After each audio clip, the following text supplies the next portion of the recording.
So first, this is my first time getting to talk to you, which I'm super excited about. So I'm Jill. I'm the brand manager here at Ruby.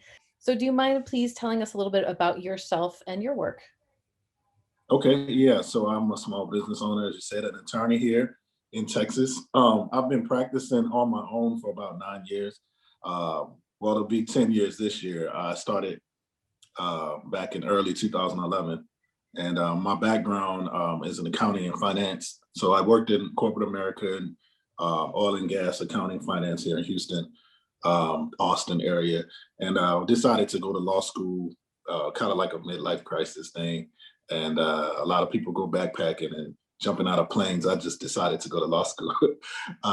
So went to law school here in Texas at Thurgood Marshall School of Law at Texas Southern University, and got out. And it was a change for me. School was challenging. I was an older student at the time, and just wasn't used to studying and staying up late, and having the weekends where I still had to work. When I was working in corporate America, as you know, in business, the weekends were kind of for me. But back in school, it was kind of changed because it wasn't really any weekends. You just work through the weekends, Sunday, Saturday, same. So that was a big adjustment for me, and it was a different industry. And so I finished, fast forward, I finished, passed the bar exam. And so my wife, not she wasn't my wife at the time, but my wife now, she's an attorney here in Texas, and she's just looking for jobs and everything. So I came back and I just started um, my own firm. So started my own firm, and in the beginning, I was just doing anything that came into the door, and because I was on my own, I didn't have a lot of money for overhead, so I had to get the computer, and thank God my wife, we got married, so she had health insurance, so I didn't have to worry about that, which was a tremendous blessing. And so I was able to do a lot of same kind of work with people that couldn't really afford attorneys. And so a lot of my work was court appointed, and court appointed attorneys, indigent defense work. I did some car accidents and things of that sort. So to kind of fast forward over the past 10 years, that business has just grown. And I didn't do a lot of advertising. I was just blessed to get court appointments, and through that, get some private business also through Facebook, and just friends of friends and things of that sort. Because I have a good foundation of colleagues and friends from working in the corporate world, and then being from New Orleans. A lot of people had transitioned from New Orleans to Houston in '05 from Katrina.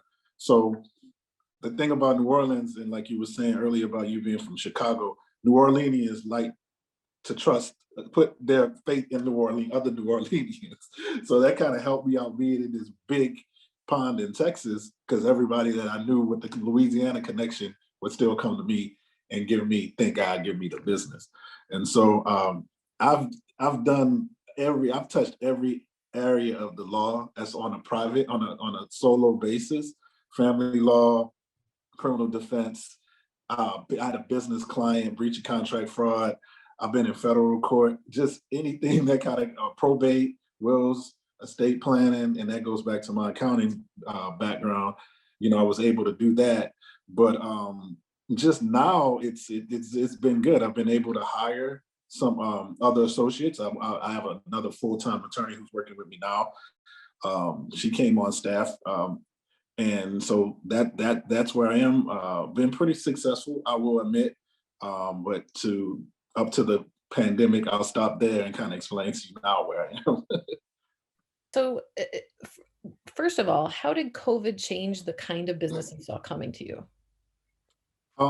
Yeah, that my clientele, as I mentioned, or to be honest, is I'm a community attorney. I feel like I do, like I said, I don't advertise. I'm not on a billboard, but I represent a lot of people in my inner circle, which is in my community. And I come from New Orleans. I come from an impoverished background. My parents were great. My parents always had us in the best schools and everything like that. So I'm not going to tell that story. Like I didn't have any money. Now, my parents took care of us. They took care of us. So, but I know that area because I know that. So most of my clientele are people that are low income. And so, especially when COVID hit, because like I said, I do get court appointed when it comes to criminal, but a lot of people in family law, because I have a big family law business that are dealing with divorces or child custody issues, I still have to charge them. And so when COVID hit, all the family law business went that way, went up, but the people didn't have money to pay for an attorney. So I had to start just kind of taking things and working with people with payment plans. And it was just really, really frustrating because the level of someone, maybe full-time employer, not knowing if they were going to continue to work. I know I have a lot of friends and clients that are bartenders that work in the hospitality industry. And so you know what happened with restaurants and bars. They immediately shut down. So a lot of my clientele or a lot of people that needed the family law because you shut down, but people still have those children issues and those custody issues. Oh, it's a lockdown. I don't want my kids to go to online schooling and stuff like so the issues just went up but the money didn't. So it was I had to kind of that was a big challenge. So my family law business it picked up, but I had to turn down a lot of cases because people didn't have the money to pay me. Wow, that's the I mean, talk about a shift in structure, and I feel like we're seeing that in so many ways. There's healthcare, like people who are out of work can't Yeah. afford it. So all of a sudden, I feel like we're seeing more sliding scale. We're seeing Mhm, more payment programs arising, and mhm, and probably mhm. that's an overdue thing for our economy.